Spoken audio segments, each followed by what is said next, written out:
মধুর ক্যান্টিনে শিবির কেন, এরকম একটা প্রশ্ন উঠিয়েছেন বাংলাদেশ জাতীয়তাবাদী ছাত্র দলের নেতারা। এবং আমি দেখেছি যে তাদের এজেন্ডা বাস্তবায়নকারী বিভিন্ন ছাত্ররা তারা বিভিন্ন দেয়ালে সে বিষয়টি লিখেছেন। আসলে এখন নৈতিকভাবে কি আসলে বাংলাদেশ জামায়াতে ইসলামী তারা কি মধুর ক্যান্টিনে বসার মতো সক্ষমতা রাখেন কি না, সে বিষয়টা নিয়ে আজকে আমি যদি পার্টিকুলারলি আপনাদের সাথে কথা বলি, তাহলে আপনাদেরও আশা করি যে বিষয়টা ক্লিয়ার হয়ে যাবে।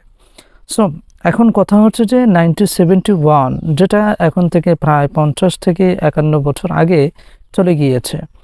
সো সেই সময়ে যারা স্বাধীনতার বিরোধী ছিল তাদেরকে যদি কোনো প্রমাণের ভিত্তিতে যদি ফাঁসি দেয়, সেটা আমরা বাংলাদেশি হিসেবে, বাংলাদেশের নাগরিক হিসেবে সেটাকে আমরা কোনোভাবেই ডিনাই করব না বা নিষেধ করব না।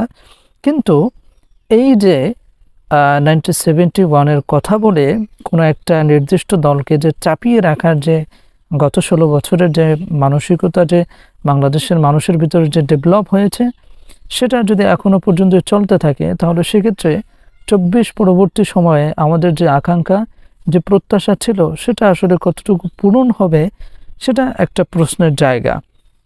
এখন দ্বিতীয় কথা হচ্ছে যে আসলে গত 16 বছরে বাংলাদেশ জামায়াত ইসলামকে চাপিয়ে রেখেছে যে বিষয়টা দিয়ে, সেটি হচ্ছে যে 1971।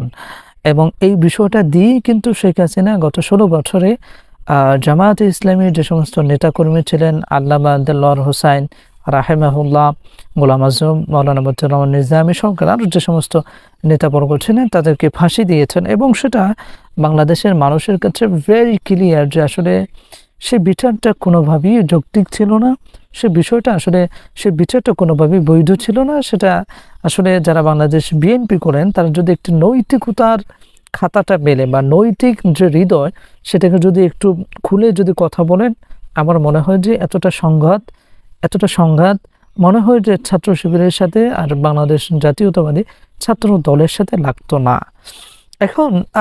এখন বর্তমান যে রাজনীতি, বর্তমানে দুইটা দল বেশ, একটা হচ্ছে বাংলাদেশ জামায়াতে ইসলামী আর একটা হচ্ছে বাংলাদেশ জাতীয়তাবাদী দল। এবং এই যে দলটা বাংলাদেশ জাতীয়তাবাদী ছাত্র দল বা জাতীয়তাবাদী দল, এই দলটা অ্যাকচুয়ালি তাদের যে প্রতিপক্ষ আছে তাদেরকে ঘায়েল করার একটা জিনিস পেয়েছে, একটা ঔষধ পেয়েছে, সেটি হচ্ছে 1971। আমরাও তো বলি যে 1971-এ কেউ যদি দেশের বিরুদ্ধে যদি কাজ করে থাকে, সেটা যদি প্রমাণিত হয়, সেটার ব্যাপারে যদি ডকুমেন্টস থাকে, শাস্তি দেন, কোনো সমস্যা নেই। কিন্তু যাদেরকে 1971-এর আসামি বলে, অপরাধী বলে ফাঁসি দিলেন, তারা কেউ তো 1971-এর স্বাধীনতার বিরোধিতা করে নাই। কোনো এভিডেন্স এখন পর্যন্ত জামায়াতের নেতাকর্মীদের ব্যাপারে দেখাতে পেরেছে শেখ হাসিনা? পারে নাই। সুতরাং এখন যদি বাংলাদেশ জাতীয়তাবাদী দল তারাও যদি শিবিরের ব্যাপারে, জামায়াতের ব্যাপারে সেই মনোভাব পোষণ করে, সেটা আমি মনে করি টোটালি রং। এবং আরেকটা বিষয়, সেটি হচ্ছে যে শেখ হাসিনা যেভাবে ছাত্র শিবির জামায়াত ইসলামকে যে কি বলে, এটাকে চাপিয়ে রেখেছিল, দমিয়ে রেখেছিল, সেটা যদি এই যে বিএনপি আছে তারা যদি সেই বিষয়টা করতে চায়, তাহলে সেক্ষেত্রে আসলে বাংলাদেশের মানুষ এতটা বোকা না। বাংলাদেশের মানুষ এখন রাজনীতি বোঝে।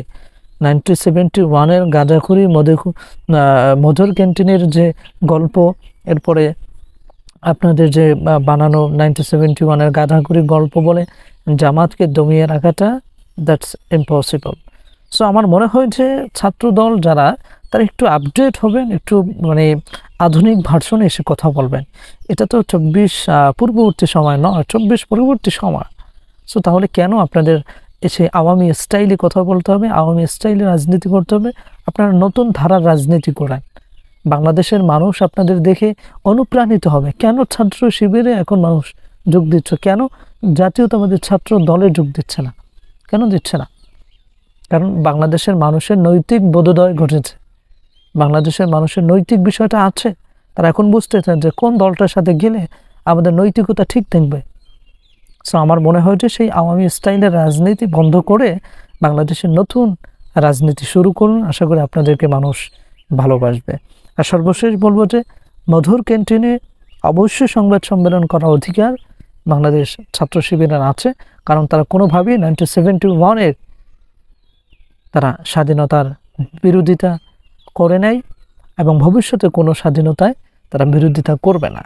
সুতরাং যে ব্যক্তি স্বাধীনতার বিরোধিতা করেছিল তার ব্যাপারে যথোপযুক্ত ব্যবস্থা নেন, প্রমাণ সহকারে শাস্তি দেন। শুধু জামাতের বড় নেতা হয় আমরা কিছু বলবো না, কিন্তু প্রমাণ না নিয়ে আপনি বলবেন যে মধুর ক্যান্টিনে শিবির কেন সংবাদ সম্মেলন করবে, এটা কোনোভাবেই মেনে নেওয়া হবে না। আপনাদের এই বক্তব্য আপনাদের মুখের উপরেই থাকবে। So be careful. সো সকলে ভালো থাকবেন, সুস্থ থাকবেন। আল্লাহ হাফেজ।